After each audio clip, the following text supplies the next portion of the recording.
Hi பிகன்மி நேயர்களுக்கு பேருந்துகளில் தனியாக பயணிப்பவர்களுக்கான எச்சரிக்கையாக தான் இந்த பதிவு இருக்கின்றது. இன்றைய காலத்தை பொறுத்தவரையில் பலர் பேருந்துகளில் பயணம் செய்து கொண்டிருக்கிறாங்க. அதுலேயும் குறிப்பாக கிளிநொச்சி, யாழ்ப்பாணம் போன்ற இடங்களில் இருந்து அம்பாறை, மட்டக்களப்பு, கொழும்பு இப்படியான இடங்களுக்கு தூர பயணம் செய்கிறவங்க இருக்கிறாங்க. இவங்களை குறிவைத்து ஒரு கொள்ளை சம்பவம் இடம்பெற்று வருகின்றது.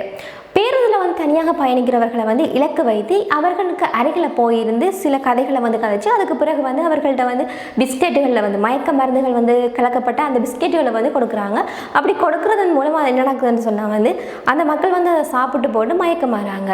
இவர்கள் மயக்கமாகினதுக்கு பிறகு அவைகள்ட்ட இருக்கக்கூடிய அந்த பணம், நகைகள், அதே போல் ஃபோனுகள் இது எல்லாத்தையுமே கொள்ளையடிச்சிட்டு பஸ்ஸில் போகக்குள்ள இடையிலேயே இறங்கிடுறாங்க. இப்படியான கொள்ளை சம்பவங்கள் எப்போவுமே தொடர்ந்து நடைபெற்ற வண்ணம் தான் இருக்கிறது. இந்த சந்தர்ப்பத்தில் இவங்க கலந்து கொடுக்குற அந்த உணவுகளில் மயக்க மருந்துகள் கலந்து கொடுக்குறாங்க. அப்படி கொடுக்கப்படுற இந்த மயக்க மருந்தானது சரியான பவர்ஃபுல்லாக காணப்படுறதோட மக்களுக்கு அதிக பாதிப்பையும் ஏற்படுத்துறாங்க இருக்குது. மயக்க மருந்துகள் கணக்கப்பட்ட இந்த உணவுகளை சாப்பிட்றவங்க ஹாஸ்பிட்டலில் அனுமதிக்கப்பட்ட பிறகும் கூட 3 நாட்கள் கழித்து தான் கண் விழிக்கிறாங்க அப்படின்னு நிறைய தகவல் வெளியாகி கொண்டிருக்கின்றது. இப்படியான கொள்ளை சம்பவங்கள் தொடர்பில் போலீஸ் ஸ்டேஷனில் பல முறைப்பாடுகள் வந்தவண்ணம் காணப்படுறதால போலீஸார் ஒரு விழிப்புணர்வு மக்கள் மத்தியில் தெரிவிச்சிருக்கிறாங்க.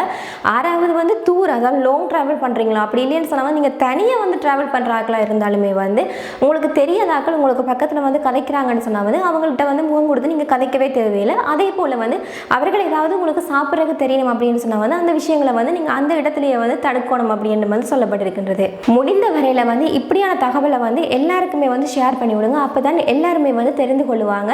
நிறைய பேர் பஸ்ஸில் ட்ராவல் பண்ணுறாங்க இருப்பாங்க, அவங்களுக்கு இப்படியான நியூஸ் எல்லாமே தெரியாமல் இருக்கும். நிறைய பேர் நம்பி ஏமாறுறாங்களா நிறைய பேர் இருக்கிறாங்க. ஸோ உங்களோட ஃபேமிலி ஃப்ரெண்ட்ஸாக இருக்கட்டும் அப்படின்னு சொன்னால் யாராச்சும் உங்களுக்கு தெரிஞ்சாக்களா இருக்கட்டும், யாராக இருந்தாலுமே இந்த தகவலை ஷேர் பண்ணி விடுங்க. எல்லாருமே தெரிந்து கொள்ளட்டும். இது போன்ற தகவல்களை தெரிந்து கொள்ளணும்னு சொன்னால் பிகன்மி மீடியாவோடு இணைந்திருங்கள். இன்னும் ஒரு தகவலோடாக உங்களை சந்திக்கும் வரையில் உங்களிடமிருந்து விடைபெறும் நான் உங்கள் ராகவி.